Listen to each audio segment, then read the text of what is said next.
The world we inhabit is not as free, or certain, or safe as you might think.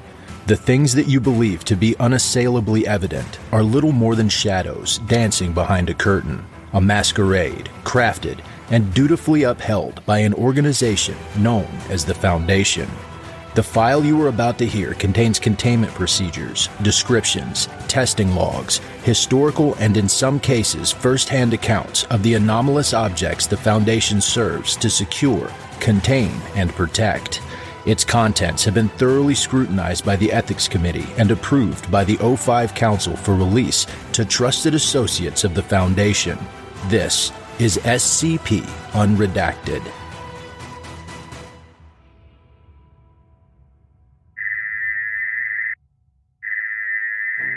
Emergency notice from the Overseer Council. In light of recent cataclysmic events, the following file's clearance has been lowered from Level 5 to Level 1. It is our belief that the information contained in this file provides essential context to an anomaly that has affected normalcy on a worldwide scale. For the safety of the organization and the survival of humanity, all Foundation personnel are required to review this document. The veil has been lifted.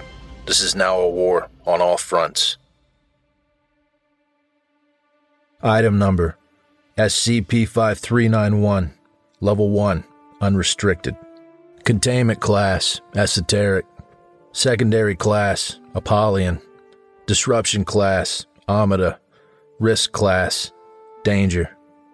Special Containment Procedures.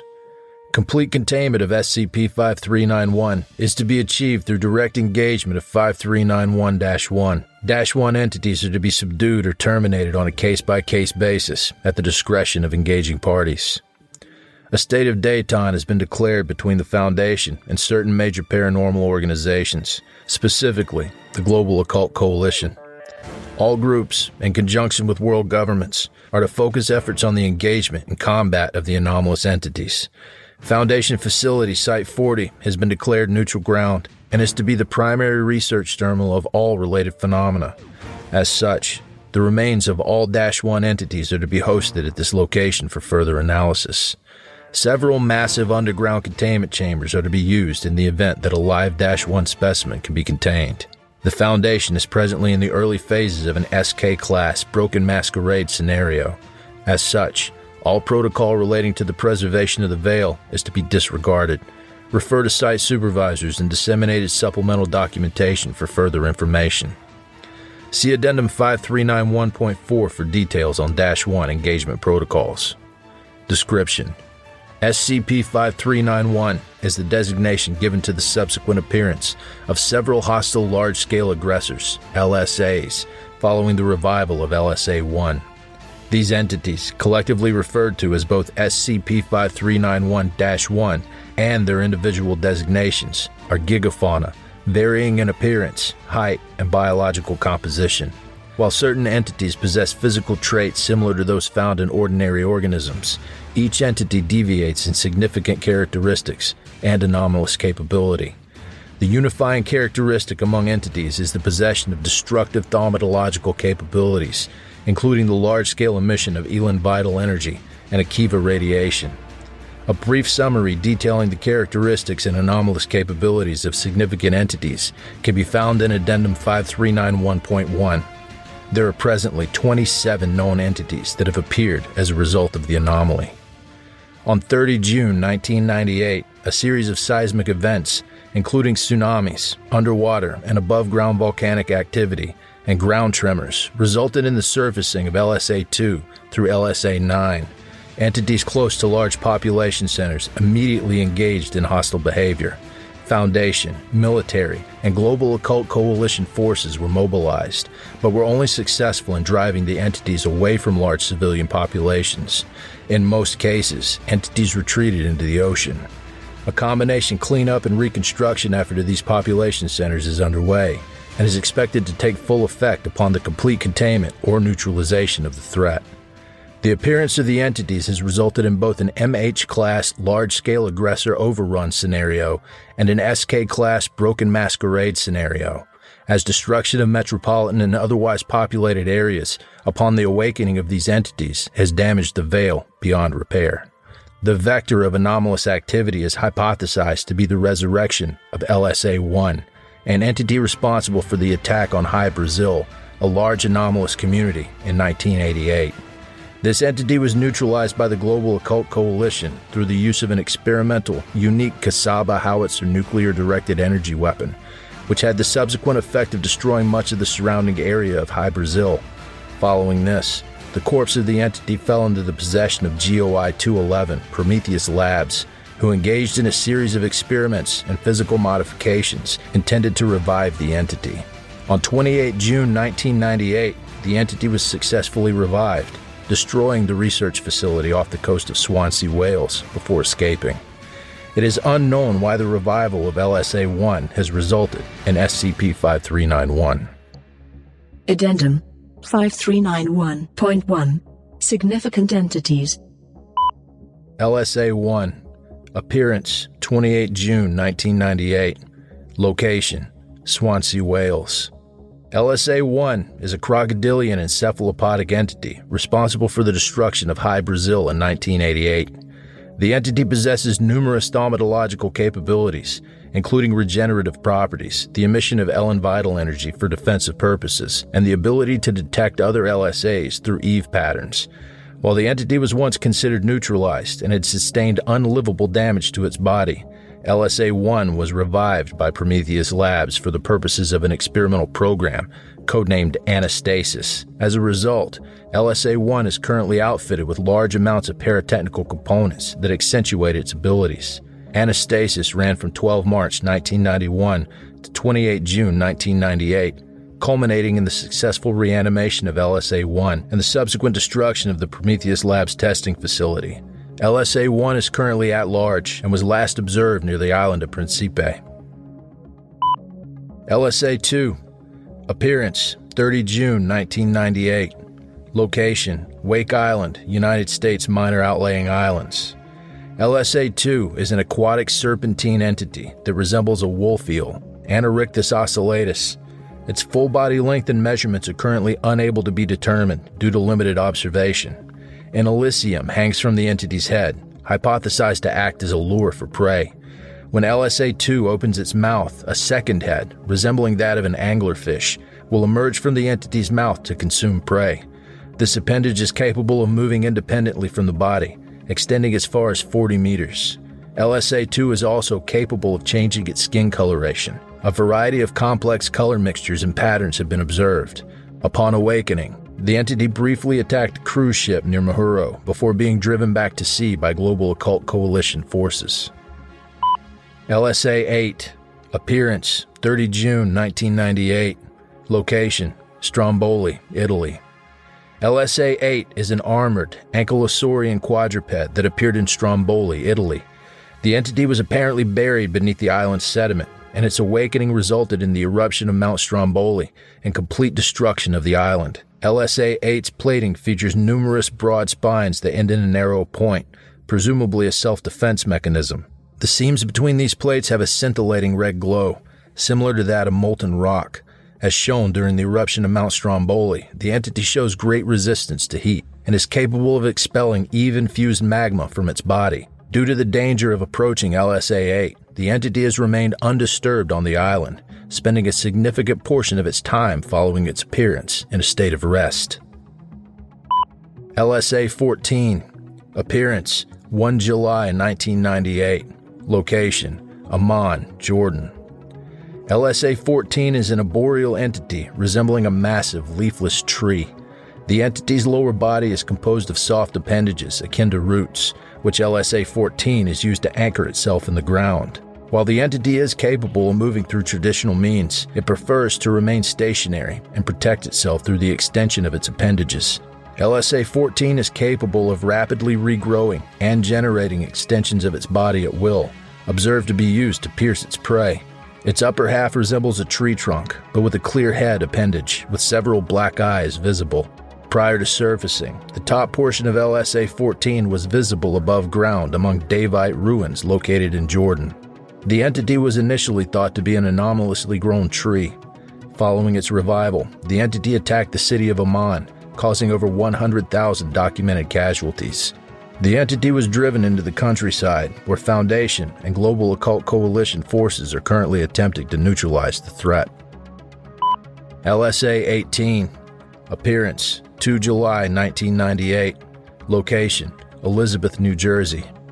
LSA-18 is a winged coleopteratic entity resembling a Goliath beetle, Goliathus goliatus. 4 pairs of wings with estimated individual lengths of approximately 65 meters grow between the entity's plated body. A large, tapered horn is situated on the entity's head. LSA-18 appeared in Elizabeth, New Jersey, surfacing from a field outside the city. The entity's subsequent destruction of Elizabeth resulted in over 32,000 casualties. LSA-18 is presently in a state of flight and has not touched land since its initial surfacing. Addendum 5391.2 Site-01 Internal Memo 1 July 1998. Hyperion 5 Emergency Summit Internal Memo Site-01 prepared by Factorum 03A. On 1 July 1998, an emergency summit between high-ranking Foundation personnel was held at Site-01. The purpose of this conference was to determine a proper course of action following the events of SCP-5391. Among those in attendance included Public Relations Specialist Agent Diogenes, RISA Administrator Maria Jones, and Dr. Charles Gears. In a 9-0 vote, the conference decided to move in favor of lifting certain veiled operations, organizing contact with the Global Occult Coalition, and directing all efforts and resources to containing the anomalous threat by any means necessary. Furthermore, Dr. Mikasa Kaori, an integral component during the cleanup and documentation of the High Brazil event, was promoted to research head for anomalous-related phenomena. Dr. Kaori's experience with containing and researching several LSA-class anomalies was also taken into account. Upon review by the Overseer Council, the actions proposed by the Hyperion 5 Summit were put to an Overseer vote and agreed upon. Vote 4, 9. Agent Diogenes, Researcher Ridley, Director Jones, Dr. Gears, Director Marzipan, Director Luong, Dr. Zyank, Dr. Mudari, Agent Rangham. Vote against 0. Addendum 5391.3 Interview.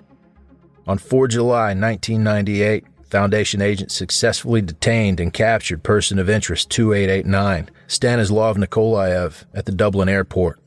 The person of interest is a former GRUP scientist and director of Prometheus Labs' ANASTASIS project. The individual was present during the destruction of the Prometheus Labs testing facility and claimed the results of the ANASTASIS project were successful. While in custody, he was noted to express joy and elation in regards to the events of the anomaly, claiming that his life's work had been seen to completion. The individual was brought to Site-40 and promptly interrogated. Begin log. Dr. Kaori walks into the room and sits down. There is an extended silence. Yes, Doctor.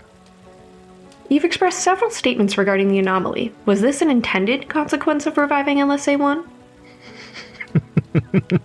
Yes. No, Doctor. I assure you, none of us on the research team had knowledge. Trust me, Doctor. It may not have stopped my involvement, but Suits shut the project down like that. And why is that? Is this the future you want? Are you enjoying the destruction of the Veil? The oncoming loss of millions of lives? Your actions cost us everything. Cost the world everything. My simple goal was to make a monster, Doctor. I made a monster, and received a dozen more. It is a glorious, unforeseen turn of events. I sense resentment from you, Doctor. This isn't calm and collected demeanor Foundation researcher is supposed to uphold. Dr. Kaori sinks into her seat and sighs. This isn't the world we were supposed to uphold either. This world is being returned to rightful masters. I've studied the LSAs for decades.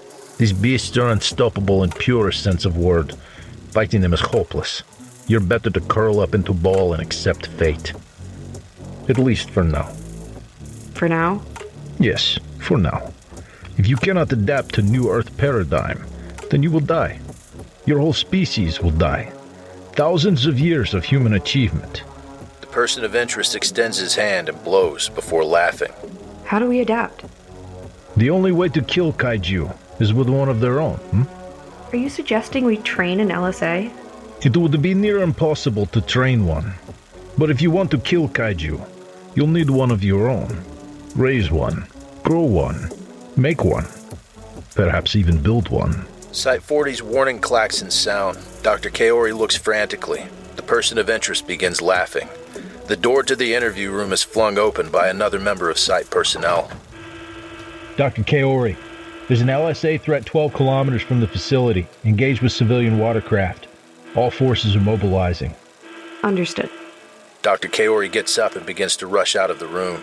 She stops as the person of interest begins to speak. You'll see.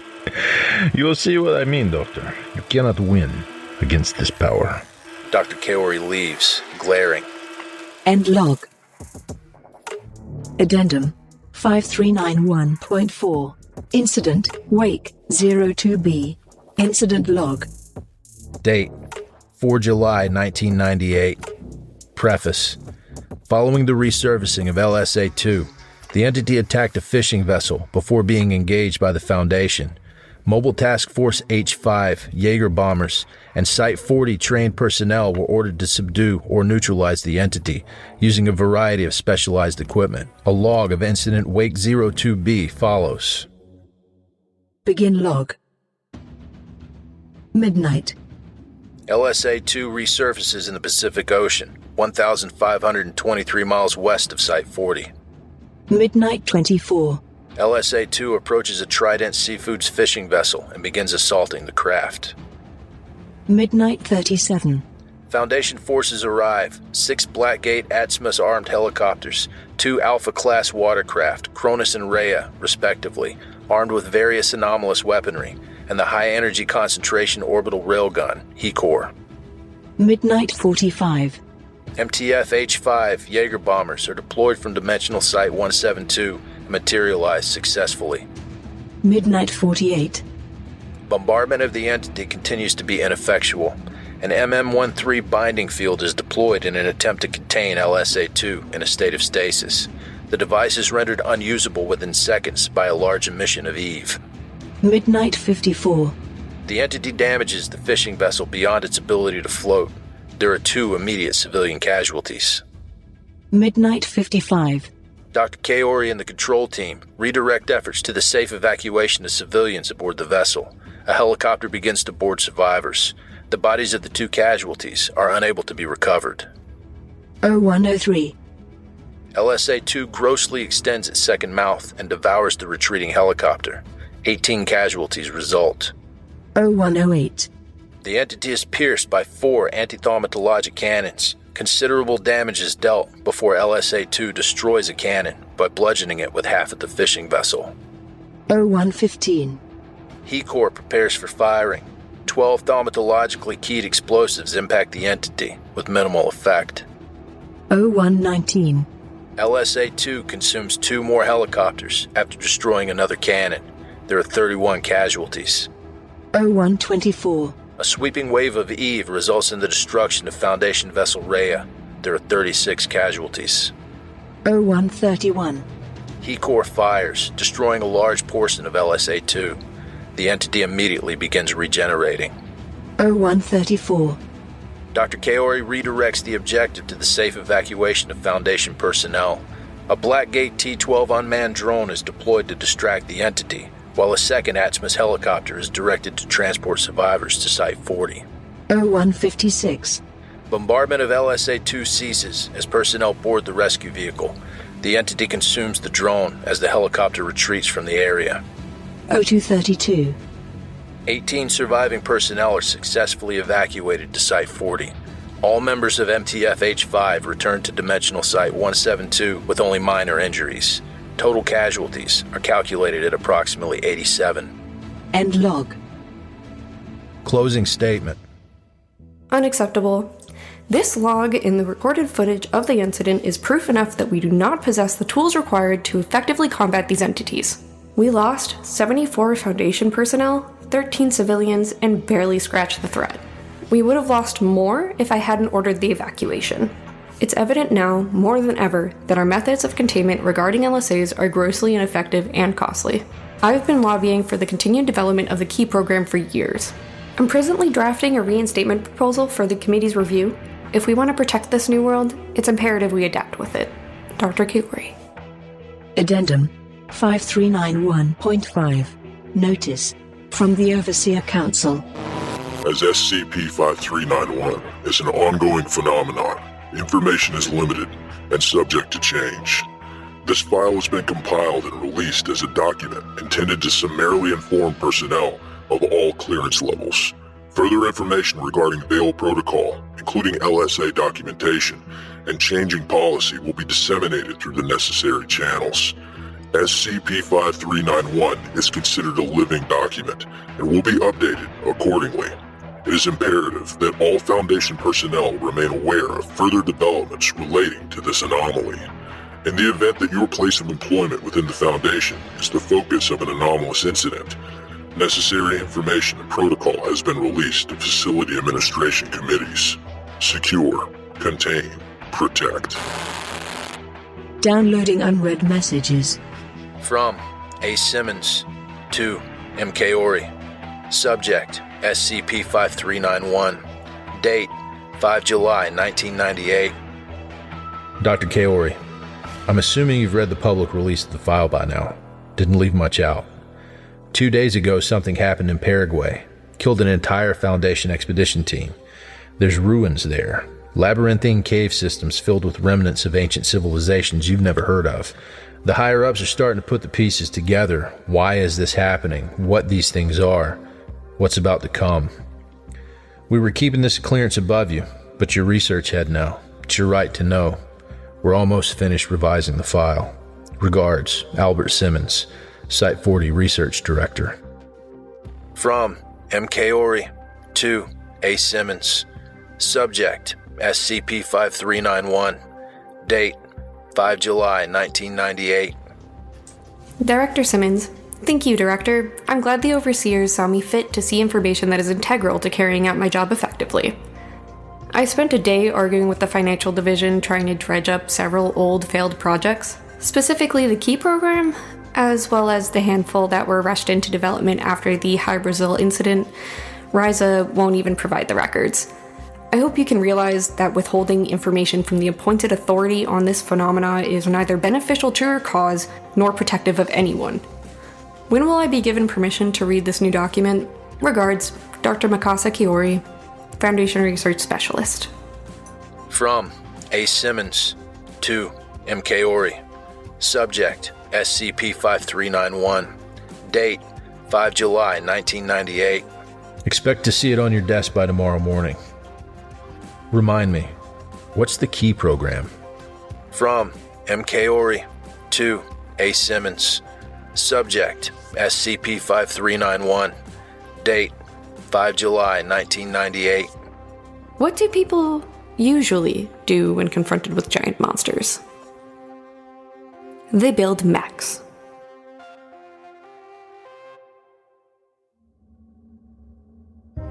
Thank you for listening to this podcast. If you like what you hear, follow the link in the description to patreon.com/scpunredacted and help support me by becoming a patron for as little as $3 a month.